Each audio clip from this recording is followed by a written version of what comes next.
since we're on Apple, I thought I'd give you another little tidbit here about the new iPhones that has dribbled out over the weekend. A filing with regulators in Brazil has revealed that the iPhone 12 has a 2,815 mAh battery, while the iPhone 12 mini has a 2,226 mAh battery. This is notable because, quoting 9to5Mac, in comparison, the iPhone SE 2020 has an 1,821 mAh battery, which is 18% less than the new iPhone 12 mini battery capacity. Based on Apple's website, iPhone 12 mini can reach up to 15 hours of video playback with its battery, while the 2020 iPhone SE and iPhone 8 can reach up to 13 hours. However, this is less than the 17-hour battery life promised for iPhone 11, which has a 3,110 mAh internal battery.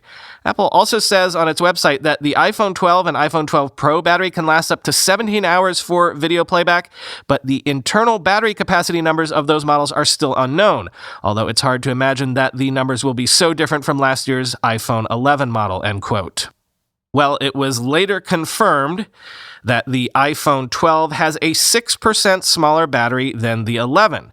Now, Apple does have a history of doing a lot with smaller batteries. You know, the whole idea of doing hardware and software together. And all that talk of A14 chip efficiency gains probably wasn't just happy PR talk on Apple's part. Also, using an OLED instead of an LCD should make up for most of the lost battery capacity. But as Stephen Hall pointed out on Twitter, quote, the iPhone 12 has the same battery size as the small Pixel 4, end quote.